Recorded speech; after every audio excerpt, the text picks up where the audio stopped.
Hello super hero লাভার, 6 দিনের মধ্যে আসতে চলেছে লোকি সিজন 2। তাই ভাবলাম এর প্রথম সিজনটা কভার করে নিই, যেটা আমার চ্যানেলে অবশ্য নেই। যাতে সিজন 2 দেখতে অসুবিধা না হয়, তো চলুন শুরু করি লোকি সিজন 1-এর প্রথম এপিসোডটি।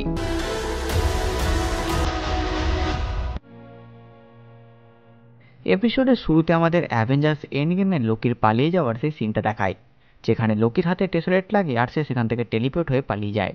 আর সে এসে পড়ে গোবি মরুভূমিতে। এখানের সিনের সিকোয়েন্সটার ধরনটা আমাদের আয়রন ম্যান মুভির কথা মনে পড়ায়, যেখানে টনি স্টার্ক এসে পড়েছিল এরকমই একটা মরুভূমিতে। আর তারপর তার জীবন পুরোপুরি বদলে যায়। সেই মরুভূমিতে কিছু মানুষ লোকিকে এই অবস্থায় দেখে তার কাছে এসে তাকে দেখতে লাগে। লোকি তখন নিজের গ্লোরিয়াস পারপাসের ব্যাপারে জানায়, যে সে হচ্ছে লোকি অ্যাসগার্ডের। আর এই সময় একটা পোর্টাল ওপেন হয় আর বেরিয়ে আসে মিনিটম্যানরা।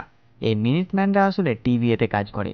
আর আমি যেহেতু অনেক দিন পর এই সিরিজটি এক্সপ্লেন করছি, তাই মনে হয় না যে টিভিএ কি সেটা আমাকে নতুন করে জানাতে হবে। আপনারা অবশ্যই সবাই জানেন এই টিভিএ জিনিসটা কি। এখানে লোকির সাথে মিনিটম্যানদের এক হাই পোস্ট অফিসার, যাকে হান্টার বি-15 বলে, তার সাথে একটু কথা কাটাকাটি হয়। কারণ লোকি টিভি এর ব্যাপারে বা এই মিনিটম্যানদের ব্যাপারে কিছুই জানতো না। আর লোকি এবার নিজের জাদু ও চালাকি দেখানোর চেষ্টা করতেই যায়, কিন্তু হঠাৎ তখন হান্টার বি-15 লোকিকে স্লো স্টিক একটি বাড়ি মারে। আর লোকি তখন স্লো মোশনে চলে যায়। আর হান্টার বি-15 খুব সহজেই লোকির গলায় পাওয়ার ড্যাম্পার লাগিয়ে দেয়, যাতে লোকি নিজের পাওয়ার ব্যবহার করতে না পারে। এই পাওয়ার ড্যাম্পারকে এই এপিসোডে টাইম সুইচারও বলা হয়েছে। এই ডিভাইসটির আরও একটি কাজ হচ্ছে, এটা গলায় থাকার সময় ব্যক্তি নিজের কোনো ম্যাজিক বা সুপার পাওয়ার ব্যবহার করতে পারবে না। আর যদি সে নর্মালি সেখান থেকে পালাতে যায়, তাহলে মিনিটম্যানদের কাছে থাকা ডিভাইস দিয়ে একটা বাটন প্রেস করে তাকে তার কাছে নিমেষেই আনা যাবে। এরপর মিনিটম্যানরা সেই জায়গাটি থেকে টেসরেক্ট তুলে নেয় আর সেই এরিয়াটিকে রিসেট করে দেয়, যাকে অ্যাকচুয়ালি প্রুন বলা হয়। আর লোকিকে সাথে করে নিয়ে পোর্টালের সাহায্যে টিভিএতে উপস্থিত হয়। লোকিকে এখানে আনার কারণ হচ্ছে, সে হচ্ছে একজন ভেরিয়েন্ট। এখানে ভেরিয়েন্টের ব্যাপারে একটু জানিয়ে দিই। টিভি এর একটা মনিটরে মিস মিনিট যেভাবে এটাকে বুঝিয়েছে, আমি সেইভাবেই এটা আপনাদের জানাবো। অনেক অনেক অনেক বছর আগে, সময়েরও আগে, তখন মাল্টিপল টাইম লাইন একসঙ্গে চলতো। আর এভাবেই চলতে চলতে টাইম লাইন একে অপরের সাথে কোলাইড করে আর যুদ্ধ শুরু হয়। এরপর টাইম কিপার্সরা এগিয়ে আসে আর তারা এই মাল্টিপল টাইম লাইন থেকে নিজেদের টাইম লাইনকে আলাদা করে নেয় বা নিজেদের জন্য একটা আলাদা টাইম লাইন বানিয়ে নেয়। আর এগুলো দেখাশোনা করার জন্য তারা টিভিএ বানায়। আর যদি কখনো কোনো মানুষ বা কোনো এলিয়ান এমন কিছু করে বসে যেটা তাকে করা উচিত নয়, তার ভাগ্যে তেমনটা লেখা ছিল না, আর তবুও সে তেমনটাই করেছে, ফলে এই টাইমলাইন থেকে একটা ব্রাঞ্চ টাইমলাইন তৈরি হয়ে যায়। তখন সেই ব্রাঞ্চটিকে রিমুভ করতে আর সেই ব্যক্তিটিকে ধরে আনতে টিভিএস সেখানে যায়। আর যেই ব্যক্তির কারণে ব্রাঞ্চ টাইমলাইন সৃষ্টি হয়েছে তাকেই ভেরিয়েন্ট বলা হয়। সহজভাবে বললে সময়ের অপরাধীকে ভেরিয়েন্ট বলা হচ্ছে। আর এখানে লোকি হচ্ছে একজন ভেরিয়েন্ট, কারণ সে যেমনটা করেছে সেটা তার ভাগ্যে ছিল না। তার ভাগ্যে ছিল নিউ ইয়র্ক ব্যাটেলের পর থরের সাথে তার অ্যাসগার্ড যাওয়া, সেখানে বন্দী হওয়া, তারপর Thor the Dark World, Thor Ragnarok ও ইনফিনিটি ওয়ারের ইভেন্ট, যা আমরা জানি। কিন্তু যেহেতু লোকি অ্যাভেঞ্জার্স টাওয়ার থেকে টেসরেট নিয়ে গোবিতে গিয়ে পড়ে, সেহেতু তার ভাগ্যে এগুলো কিছুই ঘটবে না। লোকিকে নিয়ে যাওয়ার সময় তার টেসরেক্ট সেখানের এক টেবিলে এক টিভিএ কর্মচারী সেটা জমা নেয় প্রমাণ হিসাবে। অপরদিকে আমরা 1549 খ্রিস্টাব্দে মবিয়াসকে দেখি। সে এই সময়ে কিছু একটা ইনভেস্টিগেশনে গেছে। আর এখানে এটা থেকে বোঝা যায় যে টিভি এর এজেন্টরা সময়ের যে কোনো অংশে যেতে পারে, ভবিষ্যৎ, অতীত, বর্তমান, সব জায়গায়। মবিয়াস এখানে একটা মার্ডারের ইনভেস্টিগেশনে এসেছে। আর আমরা জানতে পারি কেউ আছে যে টিভি এর অফিসারদের মারছে। আর গত এক সপ্তাহে এমন কেস 6টা সামনে এসেছে। এখানে মবিয়াস একটা বাচ্চাকে জিজ্ঞেস করে এমনটা কে করেছে। তখন বাচ্চাটি জানালার দিকে দেখায়, আর জানালায় আমরা একটা শয়তানের ছবি দেখি। 2 বছর আগে যখন আমরা প্রথমে সিরিজটি দেখছিলাম, তখন আমরা ভেবেছিলাম এটা ম্যাফিস্তোর কাজ। সেখানে মবিয়াসকে একজন এসে লোকির ফাইল দেখায়। অপরদিকে লোকিকে টিভি এর কোর্টে দাঁড় করানো হয়। আর সেখানে জর্জ রেনসলেয়ার লোকিকে প্লিড করতে বলে। কিন্তু লোকি এখানেও নিজেকে দেবতা ভেবে আছে, আর সে বলে, Madam, a god doesn't plead. আর যখন লোকি বুঝতে পারে তার জাদু এখানে কোনো কাজের না, কিন্তু লোকি এইসব কিছু এক প্রকার সার্কাসই ভাবছে। কিন্তু তবুও সে প্রতিবারের মতন বুদ্ধিমান ছেলের মতন সোজা রাস্তায় ফিরে আসে আর জানায় টাইম ট্রাভেল সে করেনি, টাইম ট্রাভেল অ্যাভেঞ্জার্সরা করেছিল। আর তাই যদি সময়ের দোষী কেউ হয়, তো সেটা হচ্ছে অ্যাভেঞ্জার্সরা। আর নিউ ইয়র্কে সে 2জন টনি স্টারকেও সেন্স করেছিল। আর এই অ্যাভেঞ্জার্সরা তাকে হারাতে পারবে না জেনেই টাইম ট্রাভেল করে এসেছে তাকে আটকাতে। আর তাই যদি কেউ ভেরিয়েন্ট হয়, তো সেটা হচ্ছে অ্যাভেঞ্জার্সরা। জর্জ রেনসলেয়ার উত্তরে জানায় অ্যাভেঞ্জার্সদের এখানে কোনো দোষ নেই, তারা যেটা করেছে সেটা বিধির বিধান, এমনটাই ভাগ্যে লেখা ছিল। কিন্তু তুমি যেটা করেছিলে সেটা লেখা ছিল না, তোমার পালিয়ে যাওয়াটা ভাগ্যে লেখা ছিল না। লোকে জিজ্ঞেস করে তখন এই ভাগ্যটা লেখে কে। উত্তরে সে জানায় টাইম কিপার্সরা। আর এরপর লোকি টাইম কিপার্সদের সাথে দেখা করার প্রস্তাব রাখে। সেই প্রস্তাব জর্জ রেনস্লেয়ার রিজেক্ট করে আর লোকিকে সাজা শোনায়। এই সময় এখানে মবিয়াস এসে উপস্থিত হয় আর সে লোকিকে নিজের কাছে রাখার পারমিশন চায়, কারণ তার একটা মিশন আছে আর তার বিশ্বাস লোকি সেখানে তার এই কাজে সাহায্য করতে পারবে। জর্জ রেনস্লেয়ার মবিয়াসকে পারমিশন তো দিয়ে দেয়, কিন্তু একটা ওয়ার্নিংও দিয়ে দেয়, এর ফলে যদি কোনো গন্ডগোল হয়েছে তাহলে পুরো দোষ মবিয়াসের হবে। তারপর মবিয়াস লোকিকে নিজের সাথে করে নিয়ে যায় ইনভেস্টিগেশন রুমের দিকে। এই রুমটিকে আসলে টাইম থিয়েটার বলা হয়। আর রাস্তায় লোকি টিভি দেখে, তার বিশ্বাসই হয় না। একদম ওল্ড ফ্যাশনের ফিউচারিস্টিক শহর টাইপ এরকম জিনিস সে আগে কখনো দেখেনি। সে বিশ্বাস করতে পারছে না যে এমনও কিছু জিনিস আছে। এরপর মবিয়াস সেই রুমে লোকির সাথে কথা বলতে শুরু করে। লোকিকে মবিয়াস বলে, লোকেদের হত্যা করতে তোমার মজা লাগে, সবকে দাস বানিয়ে রাখতে তুমি ভালোবাসো, কিন্তু তবুও তুমি সব সময় হেরেই যাও। তারপর মবিয়াস ডিবি কুপারের কাহিনীটি লোকিকে দেখায়। সেই রুমে একটা স্ক্রিনে লোকির পুরো জীবনের সমস্ত ইভেন্ট দেখায়। এই ডিবি কুপারের কাহিনীও আসল পৃথিবীর জন্য একটা মিস্ট্রি।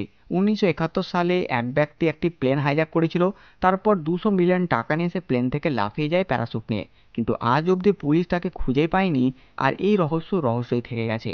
আর এই সিরিজে আমরা এমনটাই দেখতে পাই, লোকি সেই পুরো সময় ধরে ডিবি কুপার হয়েছিল, আর তাকে এই জন্যই পুলিশ খুঁজে পায়নি, কারণ সে লোকি ছিল। আর প্লেন থেকে লাফানোর পর বাইফ্রস্টের সাহায্যে সে অ্যাসগার্ড চলে যায়, আর তাই তাকে পৃথিবীতে কেউ খুঁজে পায়নি। লোকি এবার প্রশ্ন করে, তাহলে এটা যখন আমি করেছিলাম তখন টিভি কোথায় ছিল? এটাও তো ভুল আমার, কিন্তু টিভি আমাকে তখন কেন ধরেনি? আমি কি তখন ভুল কিছু করিনি? মবিয়াস লোকিকে তার ভবিষ্যতের দৃশ্য দেখায়, যখন থর লোকিকে ধরে নিয়ে যায় অ্যাসগার্ডে দ্য অ্যাভেঞ্জার্সের ইভেন্টের পর। আর এটা থেকে লোকি অবাক যে এটা তো একটা ফালতু জিনিস, এমন তো কিছুই হয়নি তার সাথে। মবিয়াস জানায় এমনটা হয়নি, কারণ তুমি টাইমলাইনের সাথে ছেড়খানি করেছো। এখন তোমার ভাগ্যে অ্যাসগার্ডের জেল লেখা ছিল। আর তারপর লোকিকে আরো দৃশ্য দেখায়, তার মায়ের মৃত্যুর দৃশ্য দেখায়, যা দেখে লোকি বিশ্বাস করতে পারে না। মবিয়াস বলে, যে তোমার মাকে মেরেছে তাকে তুমি তোমার মায়ের কাছে যাবার রাস্তা বলে দিয়েছো, আর তাই এই মৃত্যুর জন্য তুমি দায়ী। আর বন্ধুরা, এই সব কিছু তো আমরা থর দ্য ডার্ক ওয়ার্ল্ড মুভিতে দেখেছিলাম। মবিয়াসের মুখে এইসব কথা শুনে লোকি অনেক রেগে যায়, কারণ আমরা সবাই জানি লোকি যার সাথে যেমনই করুক সে তার মাকে খুব ভালোবাসতো, আর ফ্রিগা লোকিকে বেশি ভালোবাসতো থরের তুলনায়। লোকি রেগে মবিয়াসকে চুপ থাকতে বলে, নাহলে সে তাকে মেরে ফেলবে। মবিয়াস বলে, যেমন নিজের মাকে মেরেছে সেভাবে। লোকি রেগে গিয়ে মবিয়াসের উপর আক্রমণ করতেই যায়, কিন্তু সেই সময় মবিয়াস টাইম টুইস্টারে ব্যবহার করে লোকিকে আগের অবস্থায় এনে দেয়। এরপর তাদের মধ্যে আরো কিছু কথাবার্তা হয়। আর এই সময় সেখানে হান্টার B-15 এসে হাজির। এখানে খুব চালাকির সাথে লোকি টাইম টুইস্টার কন্ট্রোল করার ডিভাইসটা মবিয়াসের কাছ থেকে হাতিয়ে নেয়। মবিয়াস হান্টার B-15 এর সাথে সে রুমের বাইরে যায় আর লোকিকে বলে তার কিছুক্ষণ পর এসে কথা বলবে। হান্টার B-15 এর একটাই উদ্দেশ্য, লোকিকে বাকিদের মতনই রিসেট করে দেওয়া, মানে পূরণ করে দেওয়া। কিন্তু মবিয়াস নিষেধ করে, কারণ সে লোকির কাছ থেকে ভালো রেসপন্স পাচ্ছিল।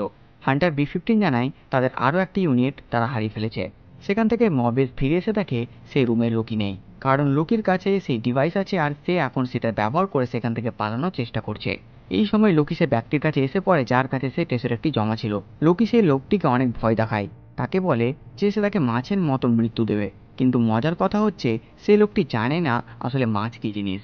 শেষ পর্যন্ত লোকি তাকে আরো অনেক ভয় দেখায় আর তার কাছ থেকে টেসরেক্টটি নিয়ে নেয়। টেসরেক্ট নিতে গিয়ে লোকির নজর সেই লোকটির ড্রয়ারে পড়ে, যেখানে অনেকগুলোই ইনফিনিটি স্টোন ছিল। লোকি জানে এগুলো ইনফিনিটি স্টোন, আর একসঙ্গে এতগুলো ইনফিনিটি স্টোন দেখে সে জিজ্ঞেস করে। উত্তরে লোকটি বলে এগুলো পেপার ওয়েটের কাজে ব্যবহার হয়। যা শুনে লোকি আকাশ থেকে পড়ে। ইনফিনিটি স্টোন, যার শক্তি সে জানে যে এর ফলে কি না হতে পারে, আর এই শক্তিশালী বস্তুকে এরা পেপার ওয়েটের কাজে ব্যবহৃত করছে। একটা ইনফিনিটি স্টোন খুঁজতে কত মেহনত করতে হয়, আর এখানে 5টি টাইম স্টোন, 3-4টি পাওয়ার স্টোন, আর সব স্টোন এক পিস নেই, একের থেকে বেশি আছে এখানে। লোকি এবার বুঝতে পারে টিভিএ কোনো সার্কাস না। ঠিক এই সময় সেখানে হান্টার B-15 এসে হাজির, আর সে লোকিকে পূরণ করতে যাবে। লোকি সেখান থেকে টেলিপোর্ট হয়ে সেই টাইম থিয়েটারে এসে পড়ে। সেখানে এসে এবার সে একটু সিরিয়াস হয়, আর সে নিজের জীবনের বাকি দৃশ্যগুলো দেখে। ডার্ক ওয়ার্ল্ডের ইভেন্ট, র্যাগনারকের ইভেন্ট, ইনফিনিটি ওয়ারের ইভেন্ট। তার মায়ের মৃত্যুতে সে কাঁদে, ওডিনের মৃত্যুতেও সে দুঃখ পায়, খুশি হয় থরের মনে তার জন্য ভালোবাসা দেখে। আর শেষে সে নিজের মৃত্যু দেখে থ্যানোসের হাতে। হঠাৎ সেখানে তখন হান্টার B-15 এসে পড়ে। লোকি এবার দেখায় যে সে কি করতে পারে। B-15 এর সাথে সে একটু হাতাহাতি করে, আর তারপর নিজের গলা থেকে টাইম টুইস্টারের বেল্টটি খুলে B-15কে পরিয়ে দেয়, আর তারপর তাকে নিয়ে খেলতে শুরু করে। আর কিছুক্ষণ পর তাকে অনেক দূরে টেলিপোর্ট করে দেয়। কিছুক্ষণ পর মবিয়াস এসে দেখে লোকি চুপ করে বসে আছে। লোকি বলে সে পালানোর চেষ্টা করেছিল, কিন্তু এখানে ইনফিনিটি স্টোন কোনো কাজের না, আর সে এবার বিশ্বাস করেছে টিভিএ। এই টিভেকে হারানো অসম্ভব। মবেস লোকির সাথে ডিল করে যে সে যদি মুক্ত হতে চায় তাহলে তাকে একটা কাজ করতে হবে। কি কাজ জিজ্ঞেস করাতে মবেস বলে একজন ভেরিয়েন্টকে ধরতে হবে, আর সেই ভেরিয়েন্ট হচ্ছে তুমি। মানে আমি তোমার সাহায্য চাইছি তোমাকে ধরার জন্য। তারপর আমাদের 1858 খ্রিস্টাব্দের একটা দৃশ্য দেখানো হয়, সেখানে কেউ একজন মিনিট ম্যানদের পুড়িয়ে মেরে ফেলে। আর এখানেই এই এপিসোডটি শেষ হয়ে যায়। তো বাস বন্ধুরা, এই ভিডিওতে বাস এতটুকুই। আপনারা কমেন্ট করে জানান ভিডিও আপনাদের কেমন লাগলো। সাথে সাথে আমার এই কাজ যদি আপনাদের ভালো লাগে, ভিডিওটিকে লাগে চ্যানেল সাবস্ক্রাইব করে দেবেন। তো আমি আসছি এবার একটি নতুন ভিডিও নিয়ে। ভালো থাকুন আর দেখুন পংলাভ কমিক্স।